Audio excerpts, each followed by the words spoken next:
by Strictly Street Rods. He got wiped out in the four-way stop.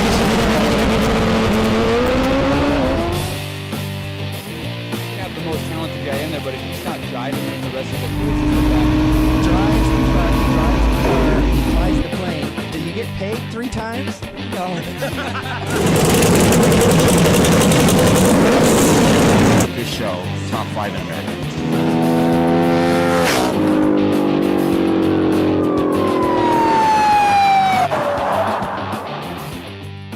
Hello friends, I'm Larry with Rides Done Right. I'm at the Northwest Rodarama, and this is the recap show.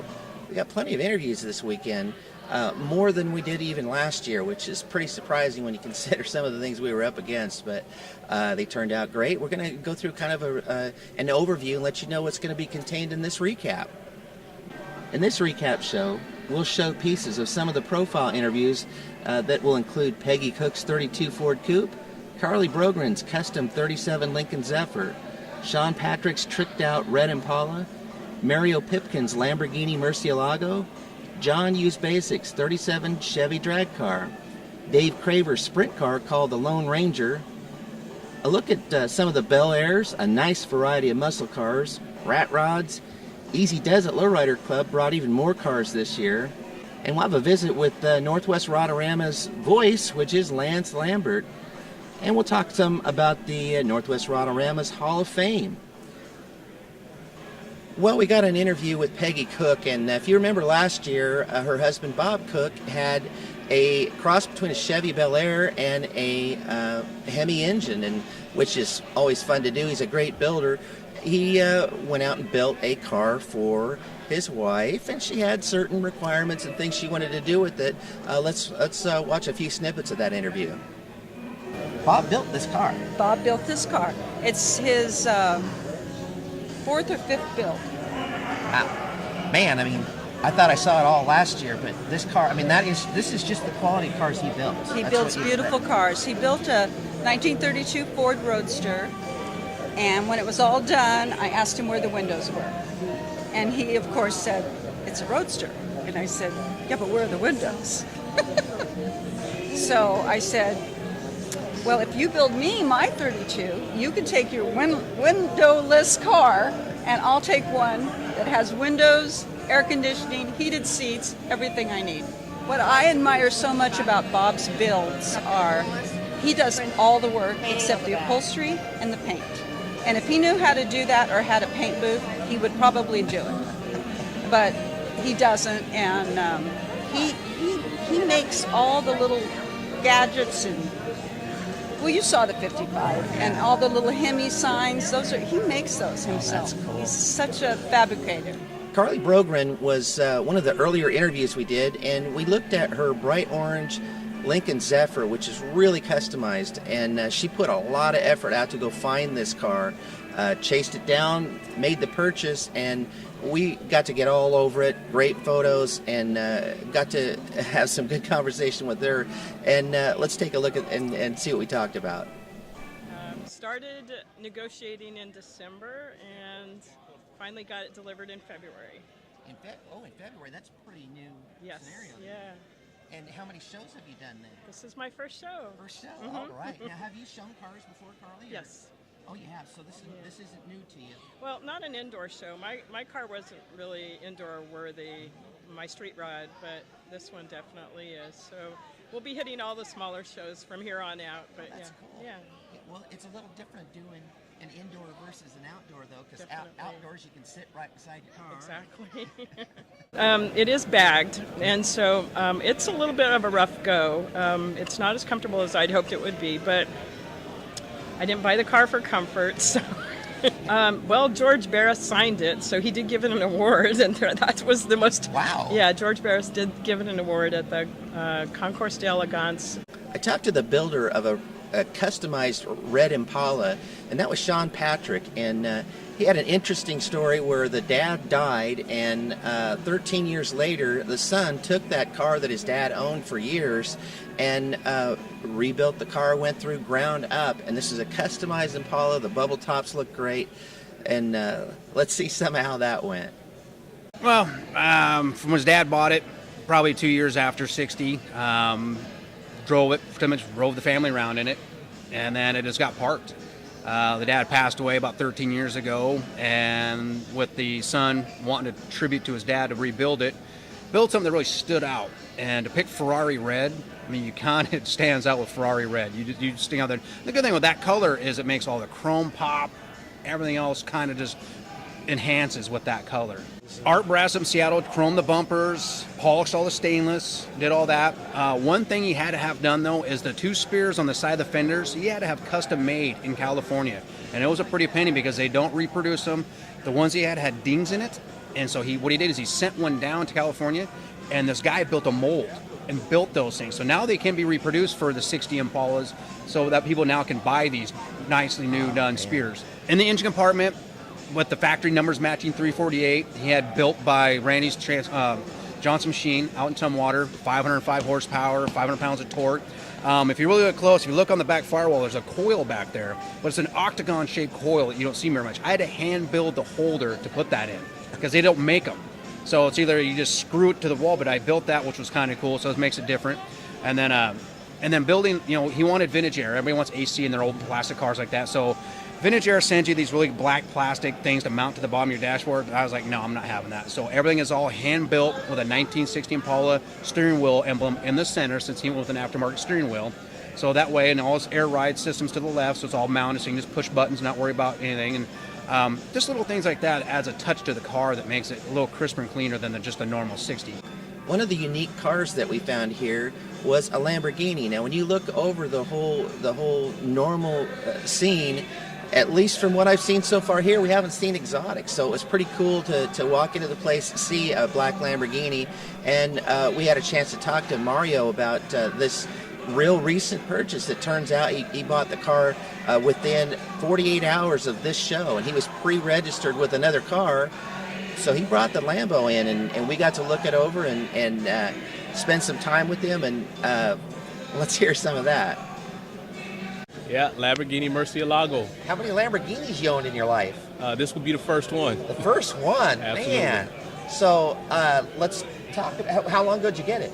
Including today? Yeah. It'd be about 48 hours. Yeah, it's all day long, especially the kids. The adults love it, but the kids go bananas. They actually run to the car. Yeah, no, it's actually an interesting story. I had a Ferrari, a 575, that I liked, but I didn't love. And I had a friend that had a Lamborghini. And I loved his Lamborghini, he loved my Ferrari, and now he owns my Ferrari, and I own his Lamborghini. So we actually just...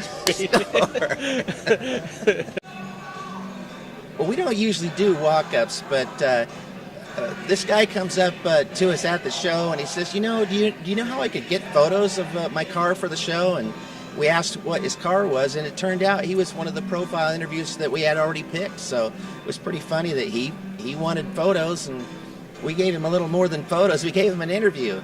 John Uzbasic has a really cool-looking yellow race car, and we went through it and show you the inside and had some cool conversation with what his trek was to get that car as well, and what he's done. And here's some of that one.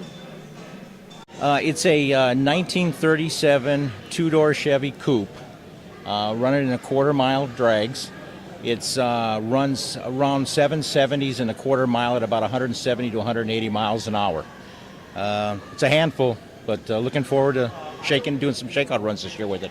So, and having said that, do you drive it, or are you owner, or how does that work? Actually, my wife and I, Adriana, we own the car, and I also I do race it. She is literally my crew chief, and she's basically in charge of everything. How long you been racing, John? Actually, I started racing back in 1981, and I had a 1970 Chevy Camaro, believe it or not, of all places in Hawaii.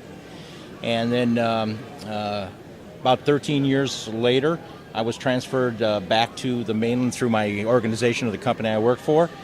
And I was out of racing for about 8 months, and I just went crazy. So I ended up looking, and I lived in Central California, and I got a 1977 Chevy Vega I bought from folks in Bakersfield, California. And we campaigned that car for like 26 years or so, 27 years. And then just this year in February, my wife and I went to Kentucky and picked up our latest family member, if you will. There were several groups of cars that were gathered in the event, and they did that last year, and they kind of carried through with that theme as well. In part of a really cool-looking group is vintage sprint cars. They put them in one section, and we went through them all, and I picked my favorite out of that group, and it has an aircraft engine in it, which was really neat. The photos on it were really cool. And let's take a look at some of Dave Craver's talk with us about vintage racing and how long he's been doing it and the car. Yeah, we put on little shows and don't race real hard. And then there's another club that we race with that they race pretty hard. So we got two different groups that we can run with and just have fun. We don't run too many laps. Do the cars in that group all run together, or do you guys have your individual classes in there? The little cars, the midgets, they run by themselves usually, and then we run the bigger cars, the sprint cars, and some of the other cars together. Well, yeah, and of course, back then we actually ran for money, not too much, but yeah, we don't want to wreck our cars or get hurt. This age, we take longer to mend. Amen. But, yeah, I got into the oval track from the start, but the open wheel from like 1964, my first sprint car ride, and it was in a car with a Ranger aircraft engine. It came out of a PT-19. Both the engine and the airframe were built by Fairchild, and it's quite an engine. It's a Cadillac of engines, really. It's beautiful. And it mounts sideways. Instead of being mounted in the middle of the chassis, it actually mounts to the side, so there's weight advantages then when you... Yeah, left side weight, and it helps the car go around corners. One of the things that I noticed when I looked at it that I thought visually is real stimulating, it's the intake and the exhaust on the same side and how you did it, because they're actually curved at the bottom that to me looked like that would be an exhaust as well. But it's not. It's intake. No, well, so it doesn't suck any dust in, and it's what they call a cross-flow head, so that it comes in one side and goes out the other side. And it seems like it would be real optimal too. It is. Well, it's the way racing engines are built. Probably one of the more dominant groupings that were in here were Bel Airs. Several of them gathered in one section. And, to look through them all and figure out which one that you could pick out of all of them. The grouping was there were a lot. And they had several in a group. They had several outside on their own. But I would say they were probably the dominant car this year throughout the show. There was a really nice variety of muscle cars and customs. And I'm kind of a Camaro fan. Anybody knows me knows I really like them anyway. There was a really nice black Camaro that was in here, big horsepower, highly customized, very nice. And one of the other ones I saw that was really clean was a white, beautifully done car, white with red interior. And these were cars that I actually looked at doing interviews for. Really hard to go find interviews on weekends where you're at a roadster show like this, because frequently they're there on setup day, but then once the show starts, they're off, the cars are here. People don't usually hang around their cars on an indoor show. So one of the interesting cars that we saw and really displays that we saw was this roadster that had a waitress with the drive-up window and how they did the little menu system. It really, really turned out neat. It was really cool to see how many people were drawn to that display as well. And you see mannequins and things like that set up before, but I thought this was really clever how they put the whole thing together, and it looked neat. We couldn't get enough looking at this car. Well, they had rat rods in last year's event, and this year they had even more rat rods, like Portland. Portland had a lot of them. They didn't have as many here, but they had more than they had last year. And one of the interesting ones that I really liked was this old tanker truck. And it just looked really cool the way they had it setting up against the wall. I like rat rods anyway, but this truck, I hadn't seen one done like that. And the other one that, I don't know whether you call it a rat rod, but it's a definitely preserved Bullet Racer, and we saw a restored Bullet Racer earlier in Salem this year, a couple of months ago, but here we have one that's unrestored that looked really cool. Well, lowriders were really represented in this show, and Easy Does It, their car club from Seattle, came down. They even brought more cars this year, and we're hoping to still have an opportunity to set up with them. We're not sure whether we're going to be able to do something indoors or how that's going to go this year, but if we get any footage of that, you're going to see it.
The voice of the Northwest Rodarama is Lance Lambert.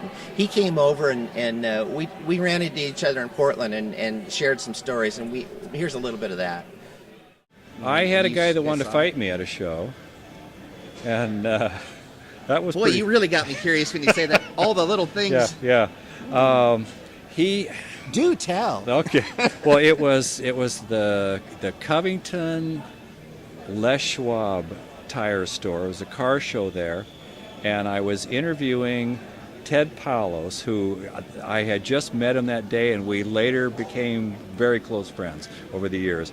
But he had a beautiful 55 Chevrolet, and I wanted to interview him, and he said, well, you need to interview the guy that built the car.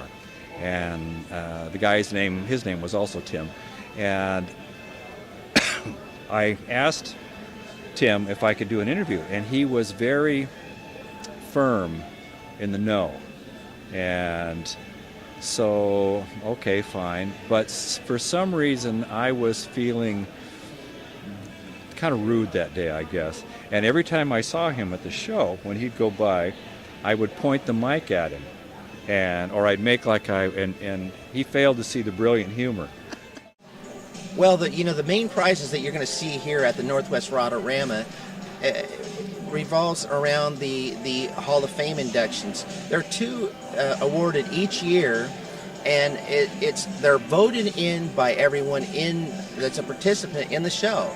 So everybody gets 2 votes, and the assumption is you're going to vote for yourself, and then you're going to vote for somebody else. They then gather all of those votes up, and the top 2 cars are inducted, and they receive trophies, and they get to come back again. Last year's winner were Mr. and Mrs. Collins with that beautiful black Merc, and Jerry Logan won with his Copper Caddy. And we got to spend a little time with Jerry Logan this weekend as well. I got in the back seat of his car and took some photos. It was fun getting in the Copper Caddy. That back seat is tight. When old Gene Winfield chopped that top, it definitely was a bit of a squeeze, but it was fun. He actually starts the car and does the hydraulics, and we had a good time with Jerry this weekend. So the question that you have to ask is, how was the grouping this year by comparison to last year? The cars, very different cars than what I saw last year. You get some repeats, very few repeats in this show, and nearly everything I saw were cars that I have not seen before. It just seems like at some point you've seen them all. Nope, that's just not the case. They brought a great diverse grouping of cars here, and the top cars, when they're only going to pick 2 for the Hall of Fame, trying to figure out which those top 2 are, it's going to be really tough. Now, if I'm asked, what do I think, and who do I think is going to be kind of in that category? John Rajecki has that blue truck. We've seen him. We saw him last year. We saw him this year. And I'm not going to vote against that guy when he brings his rig anywhere. And when they have 2 slots, and you figure that cars are going to be in there, if they're going to pick a truck out of here, I said this before, I'm not going to vote against John Rajecki unless the thing were some kind of super truck that I'd never seen. So I'm going to guess that he could get one of those Hall of Fame awards. And if that were the case and played out, there'd be a lot of competition then for the car to try and see which one that could be. We did an interview last at the Portland Roadster Show with a black Zephyr white interior. That car is gorgeous and sure to be a favorite in this show. But we also chased down this 51 Ford that was right up front, highly customized. We took a lot of photos of this car, and you'll be able to see that. We'll show them as we're going, but that car had so much detail in it, how they did it, with the side exhaust, their trunk, and how they put the stuff in the trunk. The interior, they slayed it on the interior of this car. And I don't know what was going on with the engine. Again, this is another car that I had talked to the builder, got contact information, and we had tried to get with them this weekend and just could not catch back up with them. If I was really saying I was chasing down an interview this weekend, I really would have liked it was that car, and I feel like he's going to be a real contender as well for that Hall of Fame award. In that front hall, they also had a charcoal gray Mustang that was really tricked out, highly detailed. It had a nice display, and the way they had it angled and setting there looked really good. Side exhaust again in that. Again, now this is a custom Mustang that they did, but they did a really nice job. Whether it was a Cobra, a true Cobra or not, that I'm not sure. We can kind of read through the signboard and we'll flash that up there. But that car, the way it looked, and if it catches the eyes of some of the folks, that could definitely be a contender for the Hall of Fame award as well. And then finally, there was the 31 Roadster that was dark green with the white top and white walls. We saw this car in Salem, and it is a really special, nice car. It's definitely vintage. It stays true to that theme. I think there's some purists that would look at this car and the way it presents, and he could also be a contender for that. Now, having said all of that, I'm highlighting some of those cars. There's another easily 5 cars that I could, you could go through in here and say, throw those in the mix as well. And what I like is that they have great contenders for that Hall of Fame. If you go to a show and you just see 3 that you could pick out and say, well, it's going to be these 3, that would be one thing. This show is not that way. They had several cars that are worthy of that, and it'll be interesting to see. They're doing the awards in about a half an hour. And we'll update that and put this in this video and let you know really who it was and how it turned out. The first one, I don't want to get this wrong. Beautiful 55 Ford pickup. Let me tell you about this pickup. This pickup was built in his garage by himself as he got back from Iraq. This is built in his garage. He spent time in Iraq. Thank you. His name is Shawn.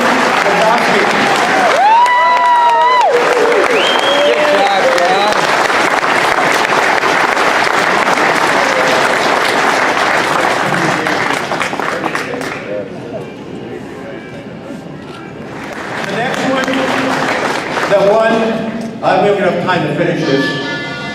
It's a 51 Ford Coupe built by Wicked Bruce Levin. Hey. This car right here. Get up here.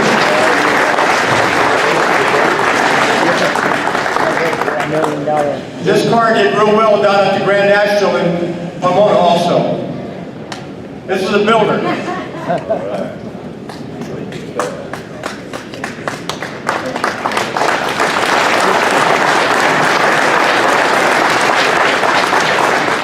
So again, to touch on that theme about comparing this year to last year, I'm always going to do that when I follow up an event, and when I compare the event to last year for the car grouping, I would say that they, in my opinion, I think they did better this year. And one of the things that would show that was the turnout. It was amazing here. Now, I can only base it by comparison to last year. They had good crowds on both days last year, but this year, boy, they were packed on Saturday, and it came back again and happened on Sunday. So the turnout in this show, and I'm told by them that it's the most that they've had. So they're definitely going the right direction with this show. The promoters for it are top notch. They're so nice, and we really enjoyed hanging around with them, and they gave us some great access to things that wouldn't normally happen. So we really appreciate their help, and we'd encourage you guys to definitely check out the show when it comes back next year. Well, that wraps up what we're doing here in the Northwest Rodarama. The next series of videos we're going to do is Journey to Track Days. And this is something that I posted a video on a couple of months ago talking about what we were going to do there, but it will be me on a sport bike going out onto tracks, and we're going to take you through getting the bike and checking it out, prepping it for a track day event, and then actually going out on a track day. We'll see stuff with the instructor who will be right in front of me and around, and go through that experience of what it's like to go to track day. So that's going to be a fun series that we're going to do. It will be a series of videos that we're planning throughout the summer, so definitely be watching for that. Hello friends, I'm Larry with Rides Done Right. We're at Portland International Raceway, and we're testing our cameras out for photo and video today, and we're out here with Too Fast at the track. Been hanging out with them all day, having a blast. The weather is great, and the bikes are even better. We're having a blast, so look for our series this summer called Journey to Track Days. You're going to see a little more of that kind of stuff going on, so yeah, it'll be fun. And we appreciate you guys checking us out. Please subscribe to us on YouTube and like us on Facebook, and tell your friends about what it is that we're doing. It really helps us keep going with where we're taking all this. So we'll see you guys next time.